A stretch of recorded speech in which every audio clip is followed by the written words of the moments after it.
way I started out was I was out on the streets with my iPhone 4. I didn't have a camera from the beginning. Started with the iPhone, and I would go. I'm a product of the streets. My parents weren't really around when I was a kid, and so I spent a lot of time on the streets. I met a lot of people on the streets. I still have a lot of friends from when I was younger that are on the streets still. A lot of them have passed away. A lot of them are in jail.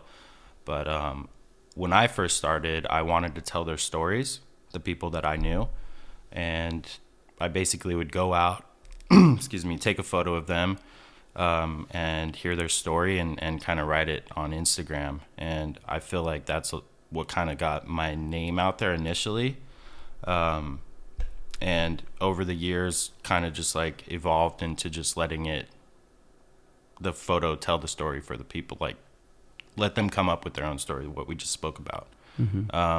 But I used to write paragraphs on some photos of those photos, the people.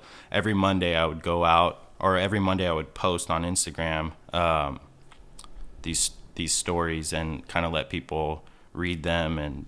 And I don't know, it's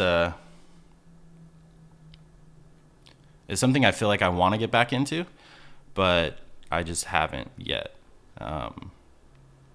Because there's a lot of hate on those too. It's like, oh, you're taking advantage of these people. This is for your own gain. But if they really go and like look at the comments and likes on it, it's way less than what I usually get. And also I feel it's important to tell those stories because they're not really told on an everyday basis. And I was on the streets. I was homeless. So I kind of get where they're coming from. So, yeah.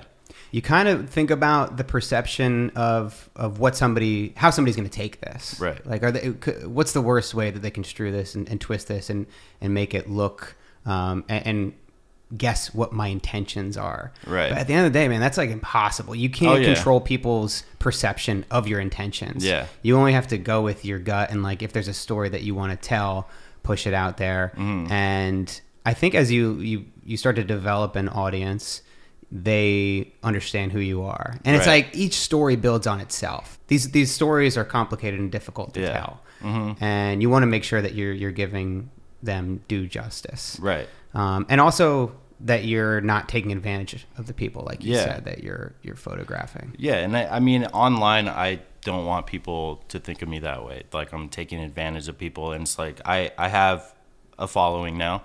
And some people do understand what I'm trying to do with it, and a lot of people don't. And I just don't want to be perceived that way by anybody, because I don't try to take advantage of anyone. You know, like I said, I was on the streets. I know how it feels. It's a very lonely place. And when you're homeless, nobody wants to even look at you, especially in LA. Like I've been other places where people take care of homeless, like Canada. It's like, homeless you're one of their own. Doesn't matter if you're homeless. People will buy you something to eat all the time. Like you'll never go hungry in Canada. And here you see the guys digging through trashes and like stealing food and going to jail for stealing food because they're hungry, because no one will give them money, or other cases they'll spend it on drugs, of course. But I literally just had one of my first experiences of helping out with a homeless shelter over my birthday. I just turned 30 a couple of days ago, and my girlfriend. Happy birthday! Thanks, man. Like she gave me like the greatest present, because we've always been talking about, okay, like we want to help out and we want to contribute. Yeah. And then so she found a place for us to help out delivering food to the homeless. Like it was the day after my birthday. Yeah.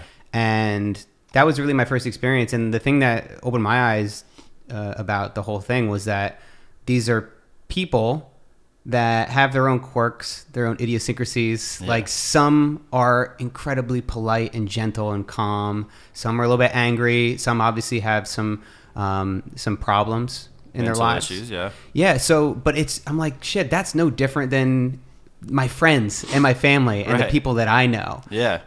So it made it very real to me. And I think we try to disconnect. And even me living in New York for 5 years, you just get used to walking past homeless people and not acknowledging them or ignoring them or saying, sorry, not today. Like, I'm sorry, I can't give you money today, that. It becomes very challenging when you are faced with it every day. Of course, and I see that part, and a lot of the reason for me putting that stuff out on Instagram when I first started, and I still kind of do put it out, but not with the stories, was because of that reason. Is just kind of like raise awareness that these are people too, and that's like 80% of it, and the other 20% was just wanting to tell their stories because they'll never be told.